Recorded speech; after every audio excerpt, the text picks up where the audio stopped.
Facsimile. Make it similar. Let ancient works of art be resplendent with new glory.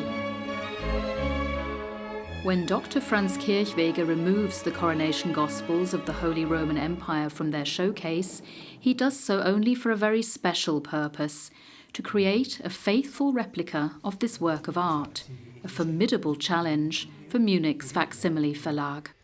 Today, Friederike Müller and Armin Sinvil have brought the first copy of this replication process to the Imperial Treasury at the Hofburg Palace in Vienna.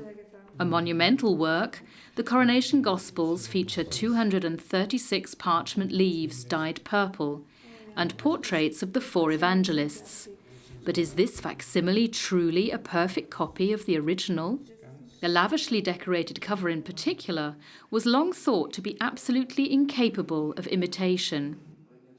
It's not just a single challenge, it's a whole clutch of challenges, starting with the cover, which is a very intricate and ornate piece of goldsmithing dating back to the 15th century. Before we can replicate this type of cover, we have to scan it first.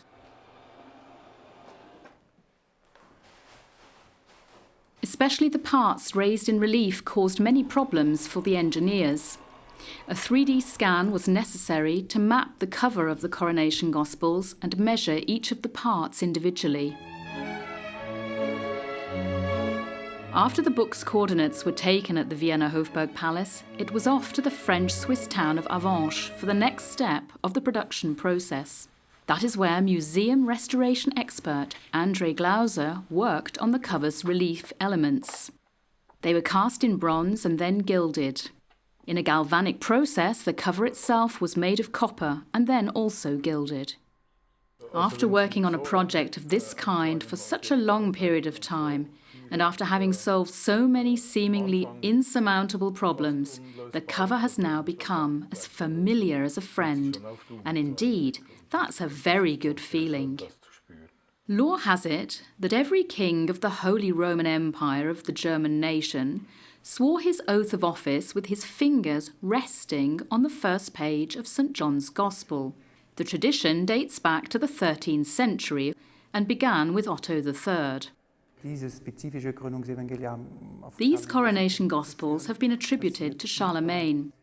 As the story goes, Otto III opened Charlemagne's grave in the year 1000, in which he discovered the emperor who had been entombed in a seated position.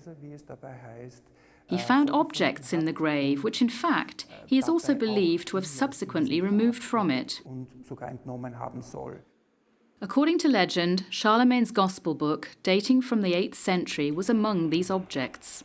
The delicate parchment pages may only be photographed with the greatest care, using a digital scanning device called a Grazer Buchtisch, or camera table. The data are then processed by lithographer Ferdinand Piffer in Graz. Countless trial proofs are printed and revised until there is no discernible difference between the replica and the original. That's when the Coronation Gospels can finally go to press. In order to achieve the same standard of illumination as in the original, the sheets pass through the press one more time. Gold and silver are added after the standard four-colour process has already taken place. The ravages of time are simulated in yet another printing process, which adds a touch of patina to the final surface. The art of facsimile is to replicate handicraft with relatively advanced technology, so there is no discernible difference between the two.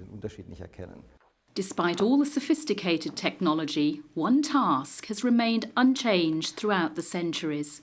Each of the 333 copies of the Coronation Gospels is bound by hand by bookbinder Hans-Jörg Steinbrenner.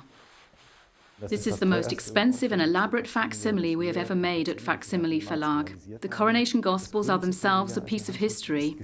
History in the sense that the manuscript itself played an actual role in the coronation ceremony, the symbolic act by which a king was crowned. It was a member of the cast on that stage, and that is something really quite outstanding.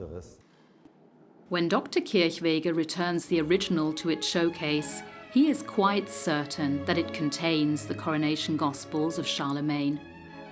Everyone else who holds the facsimile in their hands can be rest assured that it is a perfect copy of this unique and beautiful work of art.